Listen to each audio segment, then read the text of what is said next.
All right, so this is 4.4 day 1 notes, okay? And we are going to be proving triangles that are congruent, okay? So in 4.3 notes, we looked at congruent triangles, right, which had all corresponding angles and corresponding sides that were equal, right? Remember CPCTC, corresponding parts of congruent triangles are congruent. So remember, a triangle has 6 parts total, right? 3 angles and 3 sides, okay? So what we're going to do today is kind of look at some shortcuts to prove triangles are congruent without having to go through all 6 parts, okay? It says up here that there are 5 ways to allow us to prove 2 triangles congruent. We're just going to start with 2 of them today. Side, side, side, and side, angle, side, okay? So before we get to those, let's just kind of talk about a couple things that we want you guys to understand when we're going through these shortcuts. A reflexive side.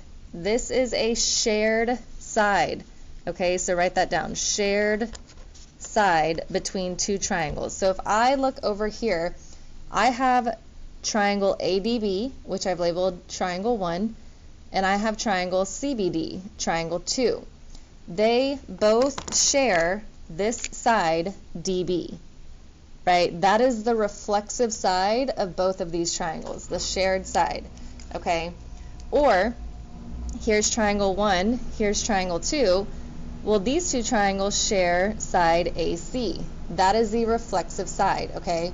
So if I have 2 triangles that share one common side, well then that one side, like right, DB is not going to change its measure because it's one side. Or AC is not going to change its measure because it's also just one side. So when 2 triangles share a common side, that side has to be congruent for both triangles because it's one side, right? It cannot change. Okay? Then we have an included angle, okay? The angle formed by 2 adjacent sides of a polygon. So remember, adjacent means next to. But this is how we want you guys to remember it. It's the angle that is directly in between 2 sides. Okay, so look right here. In triangle ABC, angle B, so I'm going to put a loop on angle B. That is the included angle, or the angle that's in between sides AB and sides BC. Okay, so I marked my paper here, right? I said here's side AB, I put 1 mark, and here's side BC, there's 2 marks, right? Because we don't know if these sides are the same. But that angle is directly in between those 2 sides. Okay, so that's what an included angle is. All right, so when we are proving triangles congruent, okay, like I said, we're going to start with these first 2 ways, right? These are shortcuts without having to go through all 6 parts, right? All 3 sides, all 3 angles, okay? It's going to be kind of like a little game. So here's a rule that we need you guys to make sure you're following when you're playing this game to proving sides or triangles congruent. When you're labeling and reading, you can only skip 1 angle or 1 side. You may never skip both at once, okay? So let's look at the first one, which is probably going to be the easiest one for you. Side, side, side congruence, okay, SSS.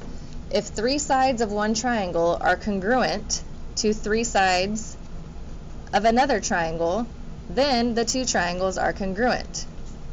Okay, and what it's more specifically, if 3 corresponding sides of one triangle are congruent to 3 sides of a second triangle, then those 2 triangles are congruent, right? But if I look right here, I'm going to go in the order of the tick marks. Side AC has 1 tick mark, okay? That is corresponding to side RS over here because they both have 1 tick mark, all right? So these sides, right, for these triangles are congruent. So if AC is congruent to RS, right, so I've proved 1 side per each triangle, okay? Then I have side AB that has 2 tick marks, and over here side ST has 2 tick marks. So we know that those are corresponding and congruent. So AB is congruent to ST. So far, for each triangle, I have proved that 2 sides are congruent to each other. And then my last side, BC, is congruent to RT because those both have 3 tick marks, right? So BC congruent to RT. Okay, if I can prove all 3 sets of corresponding sides are congruent, I don't even have to look at the angles, right? If I prove side, side, side, then my triangles are congruent. So I'm going to do triangle ABC. Remember, however you name your first, it does not matter, but the second one must follow the same order. Okay, so I went ABC. However, I'm not just going to do RST because we have to follow the tick marks, right? Side AB has 2 tick marks. Okay, so I went from 2 and then I went to side BC, right? A, B, C, that has 3 tick marks. I have to follow that same order here, 2 to 3, or red to green. Okay, so over here, 2 to 3 would be triangle STR. Okay, so we did that on purpose, right? Where even though it looks like they're in the same position, we labeled the tick marks differently. So that way you guys are paying attention to the details, right? I cannot just do ABC, RST, follow the marks of congruency. Another thing about this little game, right, that we're playing is that when you're labeling, right, we are only going to label what is marked for us. We are not going to mark anything else besides 2 things. One of them is our reflexive side. Okay, so that game, right, I have a side and a side, right? Here's another side and a side. Here's a side, here's a side. So when I'm labeling the parts that are marked, I have just spelt out what postulate that I'm proving, okay? So here's that rule, right? You can only skip one angle or one side, right? I can never skip more than one part at a time. So if I were to kind of go around my triangle, I have a side that's labeled. I skipped the angle, right? But that's okay. I can skip one part. Then I have another side. Then I skip an angle again, right? But it's one part at a time. So I'm skipping over my angles, but I'm not skipping over more than 2 parts at a time. Okay? So when you label what is marked for you, you are spelling out the postulate, right? We just spelled out side, side, side. Okay? So let's look at this, right? I have S, skip over the angle, but that's only one part. Then I have another S, right? That's a side, side. I skipped over an angle, but that's only one part. S, right? Skip over the angle, but I'm back to that side. Okay, so side, side, side. So these are congruent from side, side, side, right? By side, side, side. And again, however you name your first triangle is totally fine. Let's say I do CBA, triangle CBA, right? You can figure out whatever order that you want, but the second order has to follow the first. So C to B was 1 tick mark, and then B to A was 2 tick marks. So I have to go 1, then 2, which is Z, Y, X. Okay, so side, side, side is typically the easiest one, right? Because we can clearly see that all 3 sides are marked congruent, right? So that one's easy. And remember, we are never going to add any marks on our own, right? We're only going to go off of what is already marked for us. However, one of the items that we can always mark congruent, right, if it's not already, is a reflexive side. So when you see 2 triangles sharing a side, we know that it's congruent, right? It's reflexive. So this is one of the items that I can mark if it's not marked for me. If they share a side, we're going to mark it congruent. Now I have, here's a side, here's a side, here's a side. Side, side, side. It's for both triangles, right? So by side, side, side. Okay, let's say I do 1 to 2 again. Triangle EFH, and then here's 1 to 2 this way, is congruent to triangle EGH. Okay, so the game kind of gets a little bit more clear, right, whenever you're not doing side, side, side, because we can clearly see all tick marks. Again, if these 2 triangles share a common side or reflexive side, you're going to mark it congruent, right? Always. The reflexive side can always be marked congruent, okay? So these are both proved congruent by side, side, side. All right. So I'll do one more congruency statement, and then we'll move on to side, angle, side. So let's say I do triangle A, C, B, right? Whatever order that you want for the first one. But A to C is 2 marks, right? C to B is 1, so I have to follow 2, 1 over here.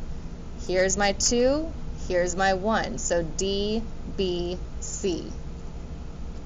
D, B, C, okay? So that is your congruency statement. This is your postulate, right? This is how you are proving these two triangles congruent. This is the statement once I've proved them congruent, right? A congruency statement. And again, reflexive sides, shared sides of triangles can always be marked congruent if they're not already. Okay. The second shortcut that we're going to look at is side, angle, side, or SAS. Okay, it says if two sides and the included angle, remember that included angle means directly in between those two sides. So if we can prove SAS in our game, so like right over here, here's a side, here's an angle that's marked, here's another side. Okay, so this is kind of what I'm talking about with that rule of like, I can't skip over more than one part. All right, when I label it, right, I labeled SAS, okay, if I were to read it this way, right, starting here and going around here, I don't skip over any parts. I have a side, there's an angle, there's another side, boom, SAS, right? But let's say that I have it labeled, but I somehow read my labels this way. Okay, here's my S, but I'm skipping over this angle, I'm skipping over this side, and I'm skipping over this angle before I get to another marked part. I can't do that, right? We can only skip over one part at a time. So knowing that rule, I have to read the triangle this way in order to see, does that work? Which it does, right? SAS. So same thing right here. S, there's an angle that's marked, there's a side that's marked. If I go this way, I'm skipping over more than one part, so I have to read it this way in order to figure out what does it spell out. Okay, so right here, here's triangle 1, here's triangle 2, so if that helps you label your triangles, right, they're separate, okay? I have a side and I have an angle in this top triangle. Remember, if there is a shared side, please mark it congruent. That's your reflexive side, it's always congruent. So now I have an S, right? So look, SAS. I did not skip over any parts, right? We're allowed to skip over one. So I have to read it this way, because if I go this way, side, I skip over an angle, skip over a side, skip over another angle. I cannot do that, so I have to go the other way. So SAS, so by, side, angle, side, so here we go. However I name my first triangle does not matter as long as I follow the order with the second. So let's say I do X, Y, Z. So X to Y had that 1 mark, Y to Z had that 2 marks, right? That reflexive side. So I'm going to follow 1 to 2. So 1 to 2 would be W, Z, Y. Okay? So right here, here's a side, there's an angle, there's a side, right? Side, angle, side. So by SAS, let's say I do CBA. Okay, C to B has no marks, right? But B to A has 1 mark, so I have to go from no marks to 1 mark. So no marks to 1 marks over here would be QSR. All right, so go to part 2 for the remainder of these notes. Okay, so here's part 2. All right, so we left off with this one, right, where we can clearly see side, angle, side on this example. And then I had side, angle, side with my reflexive side right here, right, because I can always mark that shared side congruent. Another part of triangles that you can always mark congruent if it's not already are vertical angles, okay? We know this. We know vertical angles are congruent, always, right? I don't have to prove it, right? I can mark vertical angles congruent. So these are the two things that y'all are going to have to remember about. If it's not marked, then I need to mark it. A shared side or vertical angles. So when I have the vertical angles marked, well, here's S, there's my A, there's my S. S, A, S. So by side angle side, let's say I do PRQ. Okay, so P to R was 3, R to Q was 2 marks. So 3 is TR, and then 2 was RS, so TRS. Okay, so just remember the two things that you can always mark yourself are a shared side or vertical angles.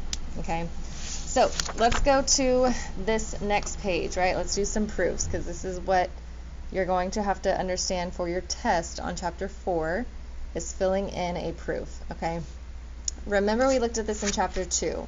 We always start with our given information. Okay, AC is congruent to BC. That is given to us.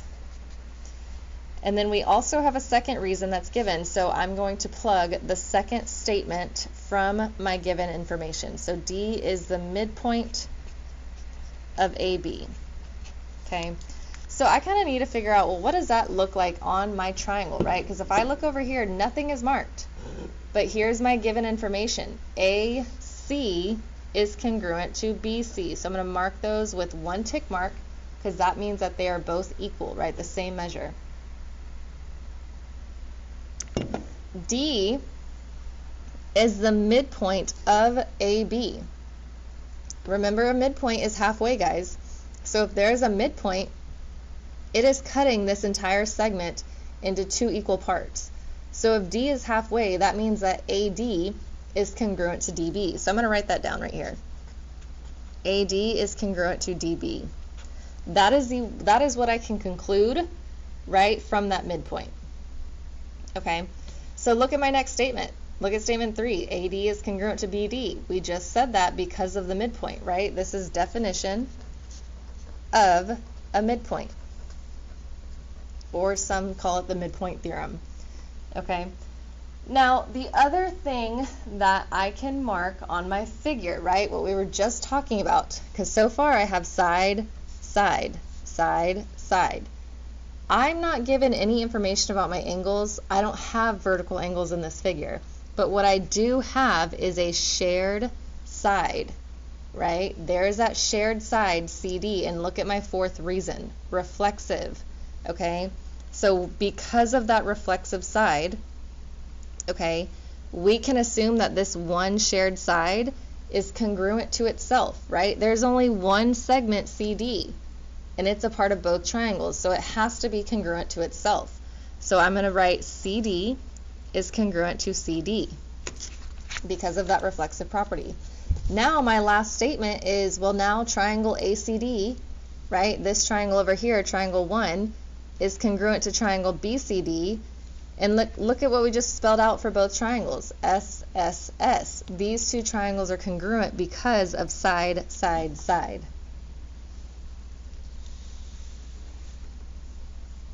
All right, last one. Here's my given info. AB is congruent to CD, so that reason is given. BC is congruent to AD, so that's also given. Okay, so let's make sure we mark these. So AB, CD, those both have 1 tick mark. BC, and then AD, those have 2 tick marks, so those are congruent. Okay, look at my third statement. AC is congruent to AC. Well, AC is that shared side that we know we can mark congruent. That is from the reflexive property. Okay, when something is congruent to itself.